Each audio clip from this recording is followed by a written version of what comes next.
La vie n'est pas un chemin de fleurs, c'est un champ de bataille. Peu importe qui tu es ou d'où tu viens, à un moment donné tu vas être frappé, trahi, défié et poussé à la limite. Tu vas affronter des moments où tout semblera aller contre toi, où la douleur, la frustration et l'incertitude essaieront de te briser. Et dans ces moments, il n'y a que deux options, te briser ou te durcir. La force émotionnelle et mentale n'est pas un cadeau, c'est une construction. Elle se forge à coups, chutes et décisions difficiles. Et si tu crois que tu peux traverser cette vie en espérant que tout soit facile, tu es perdu. Parce que tôt ou tard, la réalité va te réveiller de force. Ce qui sépare ceux qui coulent de ceux qui avancent est une chose, la mentalité. Le stoïcisme n'est pas seulement une philosophie, c'est un bouclier et une épée. Ce n'est pas un simple ensemble d'idées à réfléchir quand tu te sens inspiré. C'est une façon de vivre, une manière de te tenir devant la vie sans peur, sans plainte, sans te rendre face à l'adversité. C'est la différence entre celui qui devient victime de ses circonstances et celui qui prend les rênes de son destin. Aujourd'hui, nous allons parler de 8 principes stoïciens que tu peux appliquer dans ta vie quotidienne pour développer une mentalité à l'épreuve des balles. Ce ne sont pas de jolis mots, ce sont des outils. Et si tu les utilises bien, je te promets que tu ne seras plus jamais le même. 1. Lâche ce que tu ne contrôles pas et concentre ton énergie sur ce que tu peux. La plupart des gens gaspillent leur vie à se soucier de choses qui ne seront jamais entre leurs mains. Ils sont obsédés par ce que les autres pensent d'eux, par les opportunités qu'ils ont perdues, par les erreurs qu'ils ont commises, par les injustices qu'ils ne peuvent pas changer. Ils vivent piégés dans une bataille qui est déjà perdue avant de commencer. Et le pire de tout, c'est qu'ils le font sans s'en rendre compte. Ils se lèvent chaque matin et au lieu de se concentrer sur ce qu'ils peuvent faire, ils laissent leur esprit être kidnappé par des pensées inutiles. Le stoïcisme est clair à ce sujet. Tout ce qui est hors de ton contrôle doit être sans importance pour toi. Tu ne peux pas contrôler le temps, tu ne peux pas contrôler comment les autres agissent, tu ne peux pas contrôler le passé, ni garantir l'avenir. Mais ce que tu peux contrôler, c'est comment tu réagis à chaque situation. C'est là que réside ton véritable pouvoir. Pense à combien de fois tu as perdu ton temps à te lamenter sur quelque chose que tu ne pouvais pas changer. Peut-être à cause d'une trahison, d'une mauvaise décision d'une autre personne, d'un problème qui est simplement arrivé sans que tu ne l'aies demandé. Et qu'as-tu gagné avec ça? Rien. Seulement de l'usure, de la frustration et plus de problèmes. Parce que lorsque tu te concentres sur ce que tu ne peux pas contrôler, tu ne perds pas seulement du temps, tu deviens plus faible. Tu commences à te sentir impuissant, comme si tu étais à la merci du monde, comme si tu n'avais pas d'autre choix. Et c'est la mentalité d'un perdant. Quand tu gaspilles ton énergie sur ce qui ne dépend pas de toi, tu deviens un esclave de l'incertitude. Tu te frustres, tu te sens dépassé, tu te paralyses. Mais quand tu décides de te concentrer uniquement sur ce que tu peux gérer, tes pensées, tes actions, ton attitude, tu cesses d'être une victime et tu deviens le maître de ta vie. Le philosophe stoïcien Épictète l'a bien dit. Ce n'est pas ce qui t'arrive, mais comment tu réagis à cela qui compte. Tu ne peux pas empêcher la vie de te frapper, mais tu peux décider si ces coups te brisent ou te renforcent. Tu ne peux pas empêcher les gens de te critiquer, mais tu peux décider si ces mots affectent ta route ou si tu continues d'avancer sans regarder en arrière.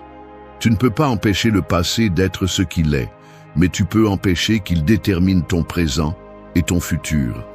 Pour appliquer cela dans la vie réelle, commence par ceci. Chaque fois que tu te sens pris dans une inquiétude, pose-toi cette question. Ai-je le contrôle sur cela? Si la réponse est non, lâche-le. Ne perds pas une seconde de plus dessus. Il ne t'appartient pas, ce n'est pas ton problème, il ne vaut pas ton énergie. Si la réponse est oui, alors agis. Prends les rênes et fais ce qui est en ton pouvoir pour améliorer la situation. Mais fais-le avec détermination, sans plainte, sans victimisation, sans attendre que les circonstances soient idéales. Agis simplement. Pense à cela de cette façon. Imagine que tu es au milieu d'une tempête. Tu peux te plaindre du froid, maudire la pluie, blâmer le destin. Mais la tempête ne s'arrêtera pas parce que tu te plains, elle ne va pas changer à cause de tes lamentations. Il n'y a que deux chemins, rester au même endroit en attendant que le ciel se dégage, ou accepter la réalité. Chercher un abri et continuer à avancer. La tempête ne changera pas, mais ta façon de l'affronter si. Le problème est que la plupart des gens s'accrochent à ce qu'ils ne contrôlent pas, parce que cela leur donne une excuse pour ne pas agir. Il est plus facile de dire « je ne peux pas avancer parce que le monde est contre moi » que d'admettre que, en réalité, le seul ennemi, c'est toi-même. Le confort de la plainte est le refuge des faibles. Les stoïciens ont compris cela il y a des siècles.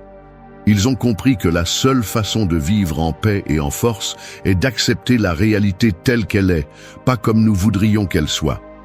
Et la réalité est simple. Il y a des choses que tu peux changer et des choses que tu ne peux pas. Assure-toi de ne mettre ton énergie que dans les premières. Alors, lâche-le. Arrête de gaspiller ton énergie sur l'inévitable. Si tu ne peux pas le changer, il ne doit pas te préoccuper.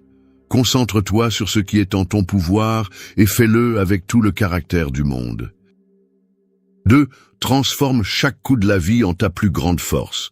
La vie ne te traitera pas avec des gants de soie. À un moment donné, elle va te jeter au sol. Elle va te donner des coups que tu n'as pas vus venir. Elle va te mettre dans des situations qui vont faire mal. Elle va te prendre des choses que tu tenais pour acquises. Et quand cela arrive, il n'y a que deux chemins.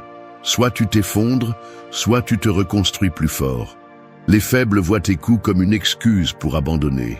Ils se lamentent, se plaignent et se noient dans l'auto-apitoiement. Mais les forts, ceux qui réussissent vraiment quelque chose dans cette vie, comprennent que chaque coup est une opportunité déguisée. Parce que chaque chute te donne deux options, rester en bas ou apprendre à te relever avec plus de force. Les stoïciens ne croyaient pas en la bonne ou la mauvaise chance. Ils croyaient en le caractère. Ils croyaient que l'adversité ne détruit pas les gens, mais révèle de quoi ils sont faits. Marc Aurèle l'a dit clairement. Ce qui se met en travers de la route devient la route. Cela signifie que chaque obstacle que tu rencontres n'est pas un mur, mais une marche. Ce n'est pas la fin du chemin, mais une partie du processus. Pense aux moments les plus durs que tu as vécus, ceux qui semblaient insupportables à l'époque. Qu'est-ce qui s'est passé ensuite? Si tu es toujours là, c'est parce que d'une manière ou d'une autre, tu les as surmontés. Peut-être t'ont-ils marqué, changé, fait te poser beaucoup de questions, mais tu es toujours debout. Maintenant, la question est, as-tu utilisé ces coups pour te rendre plus fort ou sont-ils restés comme des cicatrices sans but? Les stoïciens comprenaient que chaque souffrance est un outil.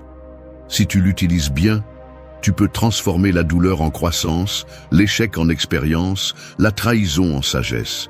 Mais si tu restes dans la douleur, tu te noieras dedans. La clé est dans ta réponse. Quand la vie te frappe, au lieu de te demander pourquoi cela m'arrive-t-il, demande-toi comment puis-je utiliser cela à mon avantage. Chaque coup apporte une leçon cachée. Peut-être est-ce l'occasion d'apprendre à être plus fort, plus patient, plus stratégique. Peut-être est-ce le moment de te débarrasser des illusions et de voir la réalité telle qu'elle est. Ou peut-être est-ce le signal dont tu avais besoin pour faire un changement que tu repoussais depuis trop longtemps. Imagine que tu es une épée. Si tu n'es jamais mise au feu, tu ne seras jamais trempé. Si tu n'es jamais frappé avec le marteau, tu ne prendras jamais forme. Si tu ne passes jamais par la pierre à aiguiser, tu ne couperas jamais rien. Chaque coup que la vie te donne fait partie du processus qui te façonne. Ne le fuis pas. Accepte-le, affronte-le et fais en sorte qu'il en vaille la peine. Le problème, c'est que beaucoup préfèrent éviter la douleur plutôt que de l'utiliser. Ils cherchent une anesthésie dans les distractions, les plaintes, les excuses. Mais la douleur que tu ignores ne disparaît pas, elle s'accumule jusqu'à ce qu'un jour elle te brise. En revanche, si tu l'affrontes, si tu l'utilises, si tu décides d'apprendre d'elle, tu deviens indestructible. Alors, la prochaine fois que la vie te frappe, ne le vois pas comme la fin. C'est juste un test. Une opportunité de montrer de quoi tu es fait. Choisis de transformer chaque chute au sol en un élan vers l'avant. Utilise chaque coup comme une marche. Fais en sorte que tout ce qui a essayé de te détruire devienne ce qui te rend plus fort. 3. Maîtrise tes impulsions et libère ton esprit du chaos. L'ennemi le plus dangereux n'est pas à l'extérieur. Ce n'est pas les gens qui te critiquent, ce n'est pas la société, ce ne sont pas les problèmes du monde. Le véritable ennemi est en toi. Ce sont tes impulsions incontrôlées, ton esprit dispersé, ton manque de maîtrise de toi-même.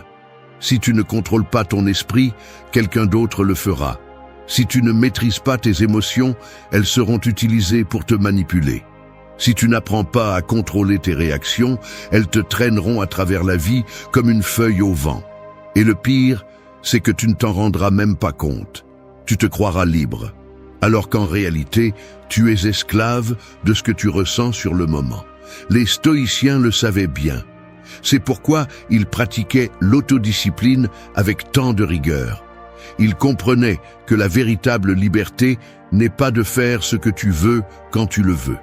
La véritable liberté est de ne pas être un prisonnier de tes impulsions. La colère, l'anxiété, le désespoir, l'envie, toutes sont des réactions automatiques. Mais ce qui te définit n'est pas ce que tu ressens à un instant donné, mais ce que tu décides d'en faire. N'importe qui peut exploser quand les choses ne se passent pas comme il le souhaite. N'importe qui peut se laisser emporter par le plaisir immédiat. N'importe qui peut choisir la voie facile plutôt que la voie correcte. Mais un homme fort choisit consciemment. Quand tu sens que les émotions te contrôlent, arrête-toi. Respire. Demande-toi, est-ce vraiment utile? Est-ce que cela m'aide à atteindre où je veux aller ou est-ce que cela me détourne de mon chemin? Si la réponse est non, alors cela ne mérite pas ta réaction. Imagine que tu es au milieu d'une tempête mentale. Quelque chose t'a mis en colère, tu es frustré, tu sens que tu vas exploser. Que gagnes-tu à céder? Que gagnes-tu à laisser la colère, l'anxiété ou la peur prendre le contrôle? Rien. Juste plus de problèmes, plus de souffrances, plus de chaos.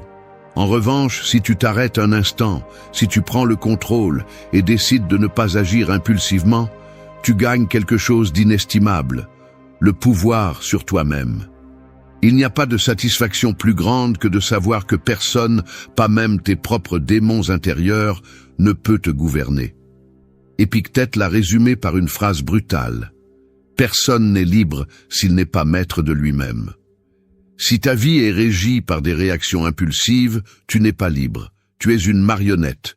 L'autodiscipline n'est pas un luxe, c'est une nécessité.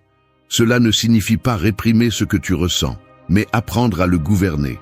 Cela ne signifie pas ne pas ressentir de colère, mais ne pas laisser la colère te consumer. Cela ne signifie pas ne pas avoir peur, mais ne pas laisser la peur te paralyser. Regarde les personnes autour de toi. Observe combien vivent piégées dans un cycle infini d'impulsions et de réactions. Elles se mettent en colère pour tout, prennent des décisions basées sur des émotions éphémères, se laissent emporter par n'importe quelle distraction. Elles sont comme des bateaux sans gouvernail, toujours à la merci des vagues, mais tu ne peux pas être ainsi. Les stoïciens pratiquaient l'autodiscipline au quotidien. Ils se privaient volontairement de plaisir pour renforcer leur résistance. Ils s'exposaient au froid, à la faim, à l'inconfort, non par masochisme, mais pour endurcir leur esprit. Car ils comprenaient une vérité absolue. Si tu peux contrôler tes désirs et tes émotions dans les moments faciles, tu pourras aussi le faire dans les moments difficiles. Alors commence aujourd'hui. La prochaine fois qu'une impulsion voudra te contrôler, arrête-toi. Ne réagis pas automatiquement. Décide. Demande si cette réaction te renforce ou te fragilise, si elle te rend plus libre ou plus esclave, si elle te rapproche ou t'éloigne de la personne que tu veux être. Si tu peux maîtriser ton esprit, il n'y aura rien que le monde puisse faire pour te faire plier. Quand tu as le contrôle sur toi-même, tu as le contrôle sur ton destin. 4. Accepte le flux de la vie et laisse aller sans peur. Tout change, tout passe. Rien dans cette vie n'est permanent.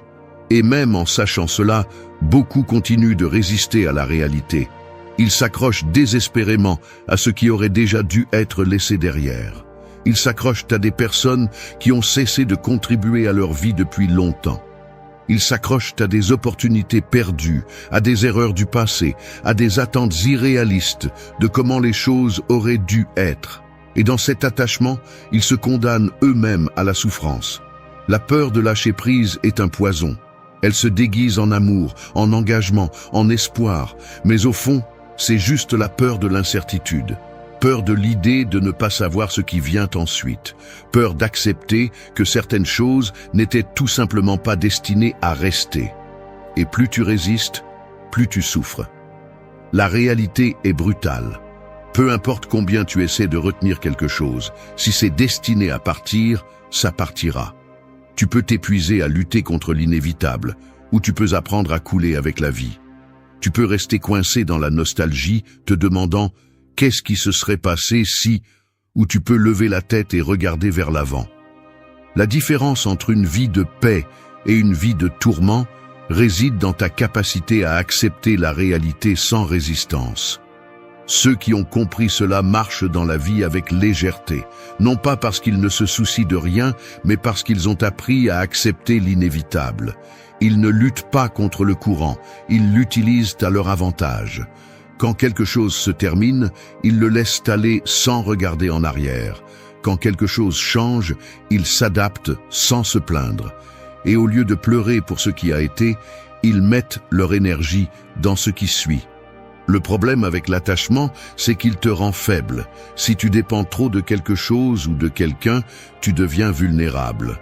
Si tu bases ton bonheur sur ce qui est hors de ton contrôle, tu vis avec la peur constante de le perdre. Et quand vient le moment où la vie te l'arrache, tu souffres doublement. Non pas à cause de la perte en elle-même, mais à cause de ton refus d'accepter que rien ne dure éternellement. Mais lâcher prise ne signifie pas que tu ne te soucies pas. Cela ne signifie pas que tu es indifférent. Cela signifie que tu es conscient de la réalité, que tu comprends que la vie n'attend personne, que s'accrocher ne fera que te faire du mal. Cela signifie que, même si quelque chose a été important pour toi, tu as la force de le laisser partir quand son temps est révolu. Observe la nature. Regarde les arbres pendant une tempête. Ceux qui résistent au vent, ceux qui refusent de se plier, sont ceux qui finissent par se briser. Mais ceux qui cèdent sans perdre leurs racines, ceux qui coulent avec la force de l'air au lieu de s'y opposer, sont ceux qui survivent. La rigidité te détruit, la flexibilité te rend invincible. Si quelqu'un décide de quitter ta vie, laisse-le partir. Ne supplie pas, ne t'accroche pas, ne cherche pas d'explications dont tu n'as pas besoin. Si une opportunité ne s'est pas présentée, continue. Si quelque chose n'a pas marché comme tu l'espérais, adapte-toi et apprends de cela. Rien n'est la fin du monde, sauf la mort. Et tant que tu continues à respirer, tu as encore des options. Regarde les gens qui passent leur vie attachés au passé, toujours à se lamenter sur ce qu'ils ont perdu, toujours à vivre dans l'ombre de ce qui aurait pu être. Ils sont prisonniers de leur propre esprit, enchaînés à des souvenirs qui n'ont plus aucune influence réelle sur le présent. Ne sois pas l'un d'eux. La clé est d'entraîner ton esprit à lâcher prise. N'attends pas que la vie te force à le faire d'un coup. Apprends à le faire de ton propre chef. Fais-en une habitude. Quand quelque chose se termine, ne t'accroche pas, ne résiste pas, ne t'épuise pas. Accepte, apprends et continue. Chaque fois que tu pratiques le lâcher-prise sans peur, tu deviens plus fort. La vraie liberté n'est pas dans l'accumulation de choses, de personnes ou d'expériences. La vraie liberté est de savoir lâcher prise sans que rien ne te détruise à l'intérieur. Celui qui maîtrise l'art de lâcher prise vit sans peur, et celui qui vit sans peur ne peut pas être brisé. 5. Vis chaque jour comme si c'était le dernier, parce qu'un jour seul le sera. Dans un monde plein d'excuses et de promesses non tenues, adopter la mentalité de vivre chaque jour comme si c'était le dernier n'est pas seulement une invitation à l'intensité, c'est un cri de libération. Cette phrase n'est pas un cliché vide ni un appel à l'imprudence. C'est une directive pour exploiter le pouvoir du présent, pour donner de la valeur à chaque instant et le transformer en une opportunité unique. Chaque matin, lorsque tu ouvres les yeux, tu as la possibilité de recommencer. Mais pour la plupart, La routine et la monotonie sont devenues une prison silencieuse qui t'empêche de voir l'extraordinaire dans le quotidien. Vivre chaque jour comme si c'était le dernier signifie briser ses chaînes, arrêter de remettre à plus tard ce qui compte vraiment et affronter la vie avec une passion et un engagement qui défient l'inertie. Cela signifie, surtout, accepter que le temps est la ressource la plus limitée et précieuse que tu possèdes, et que chaque seconde gaspillée est une opportunité perdue de construire, d'aimer, de lutter. Imagine un instant que aujourd'hui est ton dernier jour dans ce monde. Que ferais-tu différemment? Peut-être arrêterais-tu de te soucier de ce que pensent les autres et commencerais-tu à poursuivre ce rêve longtemps reporté. Peut-être appellerais-tu cette personne que tu as toujours voulu voir ou exprimerais-tu ce sentiment que tu as gardé en silence. Il ne s'agit pas d'un acte désespéré, mais d'une déclaration d'intention. La vie est trop courte pour être vécue à moitié, pour laisser la peur ou la complaisance se mettre entre toi et tes véritables désirs. Cette mentalité n'est pas pour les faibles. Elle est pour ceux qui sont prêts à affronter la dure réalité sans fioriture. Pour ceux qui savent que demain n'est jamais garanti et que chaque jour est un champ de bataille où se définit qui tu es. La vérité est qu'à un moment donné, la mort viendra pour tous, sans avertissement ni explication. Alors, pourquoi attendre que le destin décide pour toi? Chaque jour est une occasion de laisser une empreinte, de faire la différence, d'être un acteur de ta propre histoire, plutôt qu'un simple spectateur. Vivre intensément ne signifie pas se jeter sans réfléchir dans l'inconnu, sans une stratégie minimale. Cela signifie agir avec détermination et en pleine conscience que chaque action a son poids. C'est comprendre que chaque petit geste, chaque mot, chaque choix forme l'héritage que tu laisses derrière toi. C'est engager envers tes objectifs et tes relations. C'est investir ton énergie dans ce qui te transforme en la meilleure version de toi-même. Cette façon de voir la vie exige un changement de paradigme. Arrêter de voir l'avenir comme une extension indéfinie et commencer à le traiter comme une somme de moments uniques. Il s'agit de rompre avec la passivité, de rejeter la routine qui t'entraîne et de forger un chemin qui, bien qu'il soit plein d'incertitudes, se construit avec conviction. C'est un appel à l'action, à la responsabilité et au courage. Parce que lorsque tu vis chaque jour comme si c'était le dernier, chaque aube devient un défi personnel, un engagement envers toi-même pour ne rien laisser en suspens, pour ne pas regretter lorsque le rideau tombe. Il ne s'agit pas seulement de faire de grandes prouesses ou de vivre de manière spectaculaire, il s'agit de trouver l'extraordinaire dans l'ordinaire. C'est observer la beauté dans un geste quotidien, l'opportunité dans une conversation inattendue, la leçon dans chaque difficulté. C'est transformer la perception du temps en un allié, au lieu de le voir comme un ennemi qui s'échappe sans remède. C'est embrasser l'incertitude de l'avenir, avec la certitude que tant que tu décides d'agir, chaque jour aura sa propre valeur irremplaçable. Pour y parvenir, commence par te questionner toi-même. Qu'est-ce que je veux vraiment faire aujourd'hui? Quel héritage veux-je construire? La vie nous est présentée sans mode d'emploi, mais chaque jour nous offre la possibilité d'écrire notre propre destin. Agis avec l'intensité de quelqu'un qui sait que demain peut ne pas exister. Ne laisse pas la peur te paralyser, ni le confort te faire reporter ce qui est important. Cette intensité n'est pas simplement une étincelle d'adrénaline momentanée, mais une force qui pousse à vivre avec un but. C'est la détermination d'affronter chaque obstacle avec la certitude que chaque jour, dans sa singularité, vaut la peine d'être vécu à fond. N'attends pas que le destin te force à valoriser le temps. Fais-le pour toi, ici et maintenant. Cette philosophie te pousse à être présent à chaque instant, à être conscient que chaque jour est une bataille gagnée ou perdue. Il n'y a pas de garantie dans la vie, seulement la certitude que le temps avance, sans pitié. C'est pourquoi prends chaque jour comme un cadeau, une opportunité de lutter, d'aimer et de transformer. Parce qu'un jour, lorsque tu regarderas en arrière, la seule chose qui comptera seront les moments où tu as décidé de vivre avec toute ta force et sans réserve. 6. Sois maître de vos émotions ou vous en serez le prisonnier. Si vous ne contrôlez pas ce que vous ressentez, alors ce que vous ressentez vous contrôle. La colère, la peur, la tristesse, l'anxiété, toutes sont des émotions qui peuvent brouiller votre jugement, déformer votre perception et vous faire prendre des décisions que vous regretterez plus tard. Il n'y a rien de plus dangereux qu'un homme asservi par ses propres émotions, car dans cet état, ce ne sont pas lui qui agit, mais ses impulsions. Et un homme sans contrôle est un homme sans pouvoir. Le problème est que la plupart des gens pensent que ce qu'ils ressentent est une vérité absolue. Que s'ils sont en colère, ils ont le droit d'exploser. Que s'ils se sentent insécurisés, c'est parce qu'ils sont vraiment insuffisants. Que s'ils sont blessés, ils doivent porter cette douleur pour toujours. Mais la vérité est autre. Les émotions ne sont pas la réalité. Elles sont seulement des réactions. Et vous pouvez apprendre à les gouverner au lieu de les laisser vous gouverner. Imaginez-vous dans une dispute où quelqu'un vous insulte. Votre première réaction est de vous sentir attaqué, de répondre avec plus d'agressivité, de vous laisser emporter par la fureur. Mais qu'est-ce que vous obtenez avec ça? Vous ne faites qu'alimenter le conflit. Vous laissez simplement quelqu'un d'autre prendre le contrôle sur vous. Maintenant, imaginez que dans ce même scénario, au lieu de réagir comme un animal instinctif, vous choisissez de rester calme.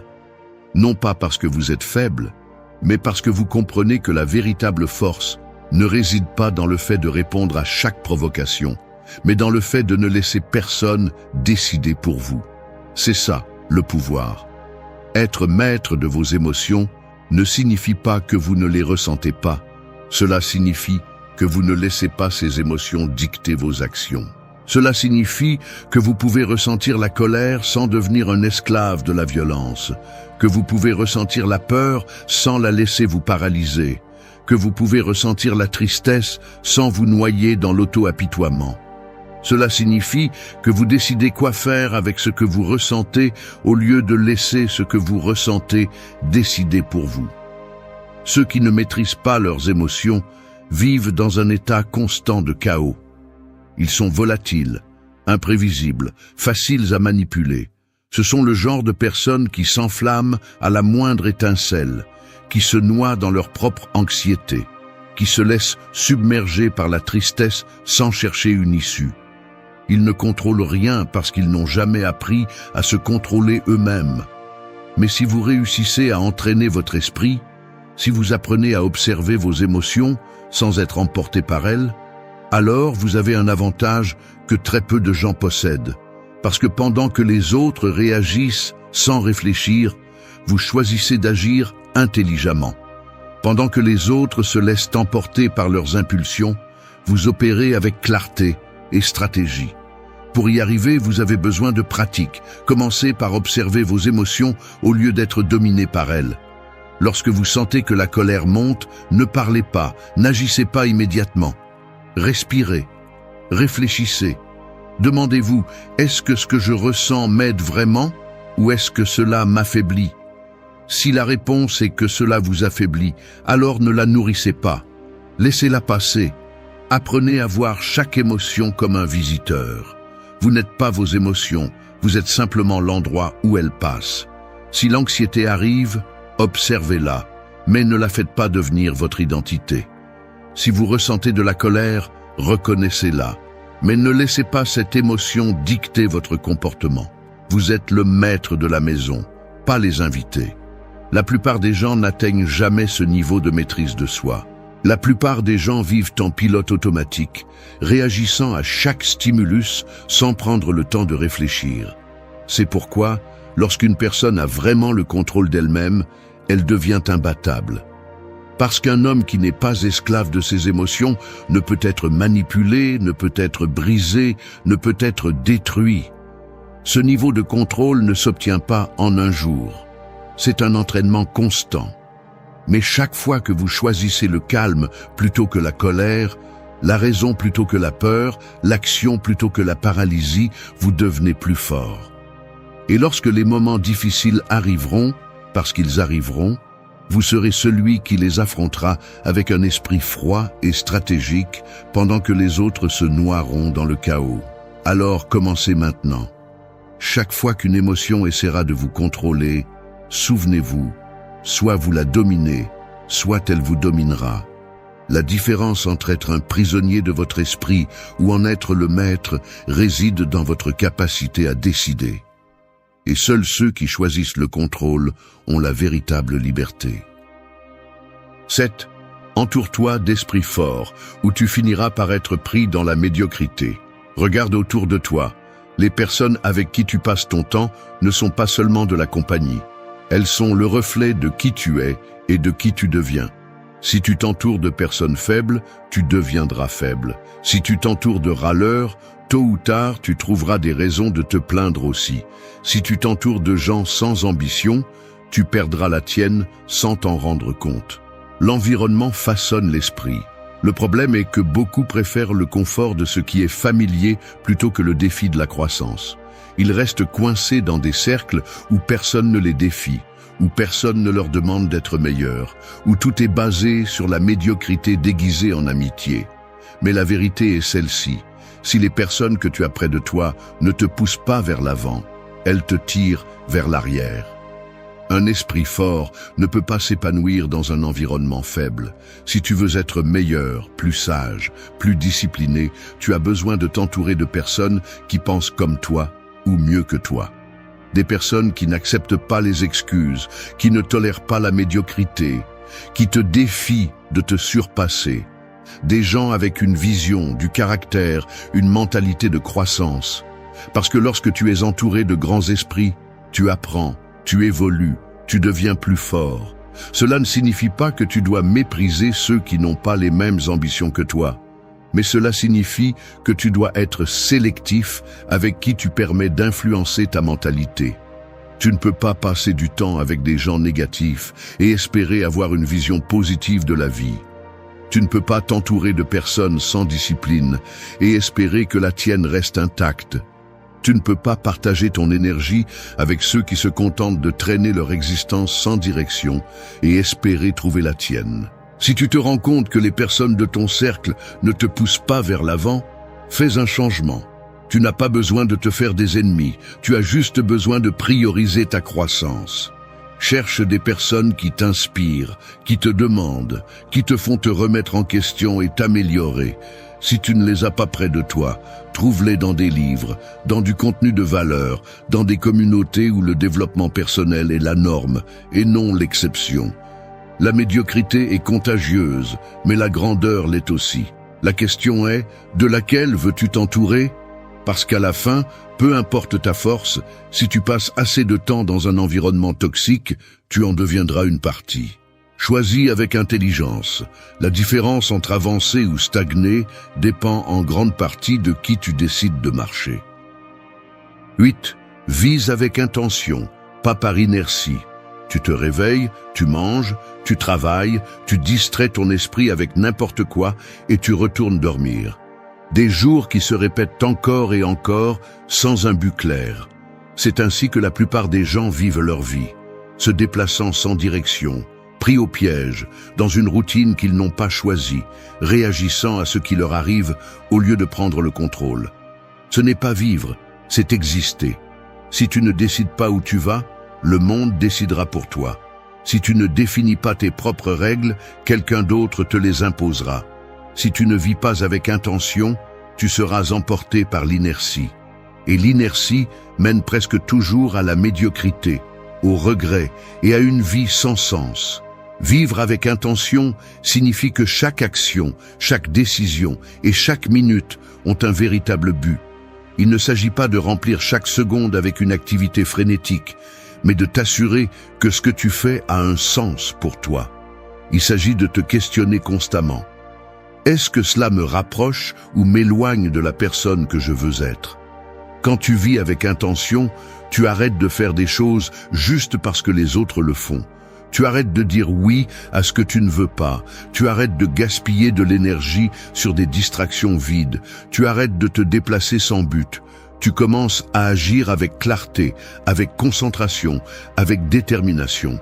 Tu commences à être le maître de ta vie. Mais vivre avec intention demande du courage. Parce que cela implique de prendre la responsabilité de tes choix. Tu ne peux plus blâmer la chance, les circonstances ou les autres. Tu dois te regarder dans le miroir et accepter que ta vie est le résultat de ce que tu fais ou ne fais pas chaque jour. Beaucoup craignent ce niveau de responsabilité parce qu'il est plus facile de se déplacer par inertie. Il est plus confortable de suivre le courant, de faire ce que tu as toujours fait, d'éviter de te questionner. Mais le confort est un prix très élevé lorsque le coût est ta propre existence gaspillée. Demande-toi, est-ce que je vis de la manière dont je veux vraiment vivre? Ou est-ce que je survis simplement? Si la réponse n'est pas un oui retentissant, il est temps de faire des changements. Commence petit, définis tes valeurs, établis des objectifs réels, élimine ce qui ne contribue pas à ta croissance. Prends le contrôle de ton temps, de tes actions et de ta mentalité. Parce que chaque jour qui passe sans intention est un jour qui ne reviendra jamais. Et quand tu regarderas en arrière, la seule chose qui comptera sera si tu as vraiment vécu ou si tu as simplement laissé la vie passer. Choisis de vivre avec un but. Fais en sorte que chaque décision compte, parce que la différence entre une vie épanouie et une vie gaspillée réside dans un simple choix, vivre avec intention ou être emporté par l'inertie. Merci d'être resté jusqu'à la fin de la vidéo. Si vous avez tout vu, commentez « Je suis stoïcien » comme notre signe secret, indiquant que vous êtes un véritable apprenant du stoïcisme. N'oubliez pas de vous abonner et de liker la vidéo si elle vous a plu. Rendez-vous dans la prochaine vidéo et rappelez-vous, continuez à cultiver votre esprit stoïque.